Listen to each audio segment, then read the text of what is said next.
अस्सलाम वालेकुम dear students. तो वेलकम है आप सभी का नर्सर्ड एकेडमी में। तो पिछली वीडियो में हमने एस्थमा की डेफिनेशन को समझा था। आज हम उसी टॉपिक को आगे बढ़ाते हुए एस्थमा के मैकेनिज्म और उसके डिटेल कंसेप्ट को समझेंगे। हम स्पेसिफिकली 3 स्टेज को कवर करेंगे। सबसे पहला स्टेज होगा हमारा, वो होगा normal airway, then asthmatic airway, और लास्ट में हम पढ़ेंगे asthmatic airway during the attack. और उसके बाद हम अपने टॉपिक को कवर करेंगे। ठीक है, कंटिन्यू करेंगे। ओके, देन सबसे पहले हम पढ़ेंगे नॉर्मल एयरवे, है ना। सबसे पहले नॉर्मल एयरवे को समझते हैं। नॉर्मल एयरवे जो है उसमें स्मूथ मसल्स रिलैक्स्ड होते हैं और एयरवे काफ़ी जो है खुली होती है। ठीक हो गया। एयरवे क्या होती है? एयरवे जो है ये ट्यूब्स होती हैं जो नाक और मुंह से हवा को लंग्स तक ले जाती हैं। और स्मूथ मसल्स जो हैं ये मसल्स एयरवेज के आसपास होती हैं। एयरवेज की जो वॉल होती है उसमें होती है, जो इनहेल और एक्सहेल के प्रोसेस में हेल्प करती हैं। ठीक है, नॉर्मल कंडीशन में ये मसल्स रिलैक्स्ड रहती हैं, जिससे हवा आसानी से जो है लंग्स में चली जाती है और लंग्स से बाहर जा सकती है। ठीक हो गया, ये हो गया नॉर्मल कंडीशन। इसको आप ऐसे सोच सकते हो, याद रखने के लिए। से फॉर एग्जांपल आप सोचो कि आप एक हाईवे पर ड्राइव कर रहे हो। ठीक हो गया, बिना किसी ट्रैफिक के, वहाँ पे कोई भी ट्रैफिक नहीं है। आप इजीली क्या कर सकते हो, और आप इजीली जो है और फास्ट ट्रैवल कर सकते हो। यही कंडीशन जो है अप्रॉक्सीमेट, मतलब ऐसे ही जो है आप सोच सकते हो कि नॉर्मल एयरवे होती है। अब दूसरा देखो आप क्या है, दूसरी डायग्राम क्या है, एस्थमेटिक एयरवे। इसमें क्या होता है, आप डायग्राम पे ध्यान रखना। ठीक हो गया, एस्थमेटिक एयरवे में क्या होता है, अब इसको समझते हैं। एस्थमा में एयरवेज के वॉल जो हैं वो इन्फ्लेम्ड हो जाती हैं और थिक हो जाती हैं, जो पैसेज को नैरो कर देती हैं। ठीक है ना। एयरवेज की वॉल जो है वो स्वोलन हो जाती हैं, जिससे पैसेज जो है वो छोटा हो जाता है, जिससे वो तंग हो जाता है। और एयरवे वॉल्स ज़्यादा मोटी हो जाती हैं, थिक हो जाती हैं, जो एयर फ्लो को रेस्ट्रिक्ट करती हैं। ठीक हो गया। इस कंडीशन में क्या होगा, इस कंडीशन में एयर को लंग्स तक पहुंचने में डिफ़िकल्टी होती है, और ये जो है ब्रेथलेसनेस और वीजिंग जैसे सिम्टम्स कॉज करता है। ठीक हो गया, क्या होगा, इसमें लंग्स तक एयर पहुंचने में डिफ़िकल्टी होती है। ठीक है, और ब्रेथलेसनेस और वीजिंग जैसे सिम्टम्स हमें जो है कॉज होते हैं, दिखते हैं। तो इसको आप ऐसे सोच सकते हो। फॉर एग्जांपल आप सोचो कि आप हाईवे पर गाड़ी चला रहे हो, ड्राइव कर रहे हो, और वहाँ पे काम भी चल रहा है, हाईवे पे कंस्ट्रक्शन चल रहा है, और लेन्स जो है, सड़कें जो है वो नैरो हो गई हैं। आपके लिए रास्ता थोड़ा सा तंग हो गया है, क्योंकि सड़क पर काम भी चल रहा है, कंस्ट्रक्शन भी चल रहा है, उसकी वजह से जो है थोड़ा सा रास्ता तंग हो गया है। पर स्पीड आपकी कम होगी, है ना। आप ड्राइव तो कर सकते हो, आपकी स्पीड थोड़ी सी कम होगी, है ना, और आपको ट्रैवल करने में थोड़ी सी डिफ़िकल्टी होगी। सेम कंडीशन होती है किसमें, एस्थमेटिक एयरवे में। ठीक हो गया। देन उसके बाद तीसरा asthmatic airway during the attack. तीसरी डायग्राम में क्या है, एस्थमेटिक एयरवे, जब एस्थमा का अटैक होता है तब एयरवे कैसी होती है। एस्थमा अटैक के दौरान सिचुएशन और भी जो है वर्स हो जाती है। स्मूथ मसल्स टाइटन हो जाती हैं, और एयरवेज जो है और ज़्यादा नैरो हो जाती हैं, है ना। इसमें अटैक के दौरान स्मूथ मसल्स टाइटन हो जाती हैं, जो एयर फ्लो को और ज़्यादा रेस्ट्रिक्ट करती हैं। और क्या होता है इसमें, एयर जो है एल्वियोलाई क्या होते हैं, लंग्स के छोटे छोटे सैक्स होते हैं, है ना, छोटे सैक लाइक स्ट्रक्चर्स होते हैं लंग्स में, उनमें ट्रैप हो जाता है एयर, है ना। एयर ट्रैप हो जाता है, और क्या होता है, जिससे ऑक्सीजन जो है एक्सचेंज प्रॉपर नहीं होता, ऑक्सीजन का एक्सचेंज प्रॉपरली नहीं हो पाता। इस कंडीशन में पेशेंट को सेवियर ब्रेथलेसनेस, चेस्ट टाइटनेस और वीजिंग होती है, जो इमीडिएट मेडिकल अटेंशन जो है, फिर हमने जो है इसको ज़रूरत पड़ता है। इमीडिएट मेडिकल अटेंशन का इसको जो है बहुत ज़रूरत होती है। सिर्फ फॉर एग्जांपल आप ऐसे सोच सकते हो कि हाईवे पर हेवी ट्रैफिक जैम हो गया है ना। तीनों कंडीशन को मैंने एग्जांपल से समझाना है। तो ऐसे सोच सकते हैं कि आप हाईवे पर गाड़ी चला रहे हो, ड्राइव कर रहे हो, और वहाँ पे हेवी ट्रैफिक जैम हो गया है। आपकी कार जो है वो मूव करने में जो है बहुत ज़्यादा जो है वहाँ पे मुश्किल हो रहा है। आप मूव नहीं कर पा रहे हो अपनी गाड़ी, क्योंकि बहुत ज़्यादा जैम है, और आप फ्रस्ट्रेटेड और स्ट्रेस्ड फील कर रहे हो। यही कंडीशन सेम टू सेम होती है एस्थमेटिक अटैक में, है ना। एस्थमेटिक अटैक के दौरान सेम ऐसी कंडीशन होती है, जैम लग जाता है। ठीक है, तो ये था हमारा जो है, ये जो मैंने थोड़ा सा आपको रिवाइज़ किया और इसका मैकेनिज्म समझा दिया। होप कि आपको पूरा कंसेप्ट समझ आया होगा। तो इसके बाद आता है हमारा ईटियोलॉजी, या फिर कॉज कहे तो, है ना। एस्थमा की ईटियोलॉजी या कॉज क्या होता है। तो पहली बात कि इसका एग्जैक्ट कॉज, एस्थमा का एग्जैक्ट कॉज आज तक किसी को पता नहीं है, मतलब कि ये अननोन है। लेकिन कुछ ऐसे प्री डिस्पोजिंग फैक्टर्स होते हैं जो कि इसके लिए रेस्पॉन्सिबल होते हैं, जो कि एस्थमा को कॉज कर सकते हैं। इनको हम रिस्क फैक्टर्स भी बोलते हैं। ठीक है, रिस्क फैक्टर्स या कॉजेज भी जो है इस एक साथ है इसमें।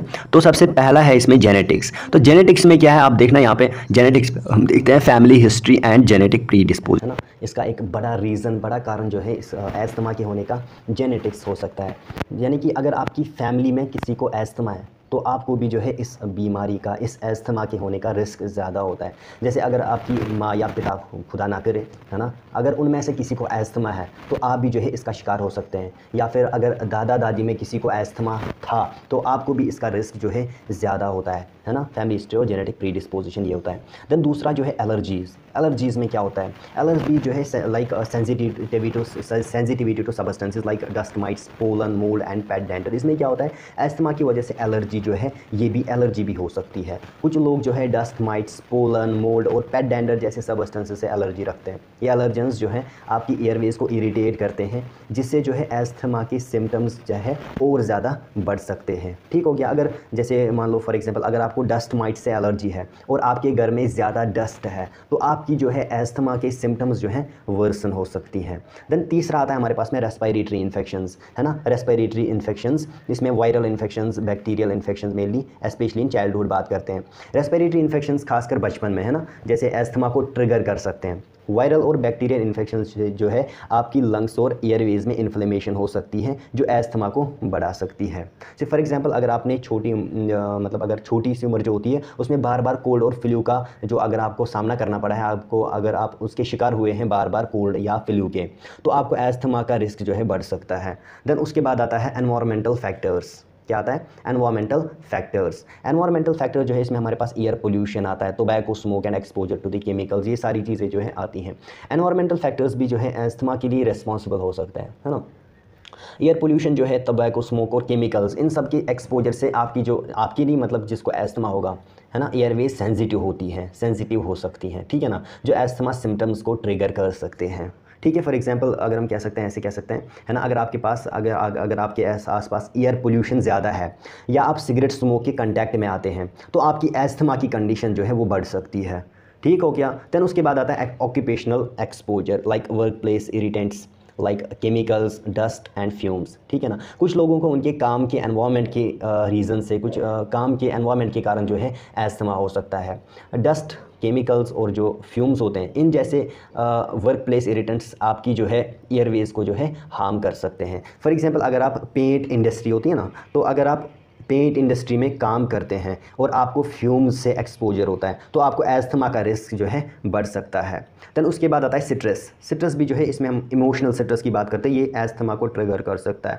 इमोशनल स्ट्रेस पे एस्थमा जो है उसको ट्रिगर कर सकता है। जब आप इमोशनली स्ट्रेस्ड होते हैं तो आपकी बॉडी जो है, आपकी बॉडी का जो इम्यून सिस्टम होता है वो वीक हो जाता है, जिससे एस्थमा सिम्टम्स जो है वो वर्सन हो सकती हैं। फॉर एग्जांपल अगर बात करें तो अगर आप एग्ज़ाम्स के वक्त, है ना, एग्ज़ाम जैसे होता है हमारा, या पर्सनल इश्यूज़ की वजह से स्ट्रेस्ड होते हैं तो आपको जो है एस्थमा के सिम्टम्स ज़्यादा महसूस होते हैं, ज़्यादा वर्सन दिख सकते हैं।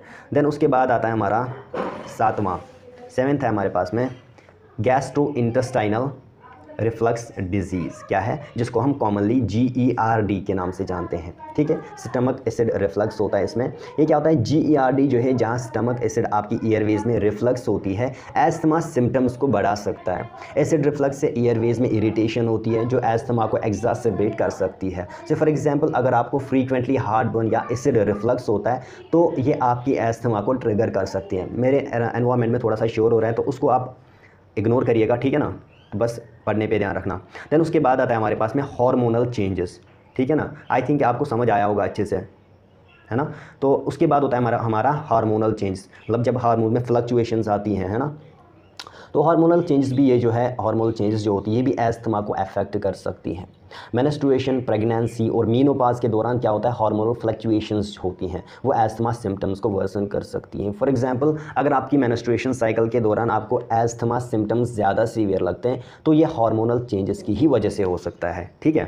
देन उसके बाद क्या है, देन उसके बाद हमारे पास आती है मेडिकेशंस, है ना। मेडिकेशंस में क्या है, कुछ सर्टेन ड्रग्स आती हैं हमारे पास में, कुछ मेडिकेशंस जैसे aspirin, non steroidal anti inflammatory drugs आती हैं हमारे पास में, और बीटा ब्लॉकर्स जो होती हैं, ठीक है ना, ये भी एस्थमा सिम्टम्स को वर्सन कर सकती हैं। फॉर एग्जांपल अगर आप एस्पिरिन ले रहे हैं और आपको एस्थमा सिम्टम्स बढ़ रहे हैं तो ये आपको जो है डॉक्टर से कंसल्ट करना बहुत ज़रूरी है, क्योंकि इससे जो है ये एस्थमा ट्रिगर होता है, एस्थमा के सिम्टम्स वर्सन होते हैं।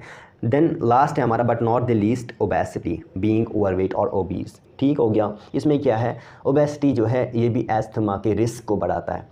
ठीक, जब आप ओवरवेट होते हैं तो जो आपके लंग्स होते हैं, और एयरवेज जो होती हैं उन पे प्रेशर एक्स्ट्रा पड़ता है ना, जो एस्थमा को एग्जर्सरबेट कर सकता है, बढ़ा सकता है। जैसे फॉर एग्जांपल अगर आपका वेट नॉर्मल से ज़्यादा है और आपको एस्थमा है तो वेट लॉस से आपकी सिम्टम्स इंप्रूव हो सकती हैं। तो आपको क्या करना चाहिए, जो भी अगर आपके आसपास कोई एस्थमा का पेशेंट है और उसको वो ओबेसिटी, उसको ओबीस पर्सन, उसका ओवर वेट है, तो क्या करना है, उसका वेट रिड्यूस करना है, तो उसके एस्थमा के सिम्टम्स जो हैं वो ठीक हो सकते हैं। इस तरह से जो है एस्थमा के कई कारण हो सकते हैं, कई कॉजेज़ हो सकते हैं और हर एक का इम्पैक्ट अलग अलग होता है।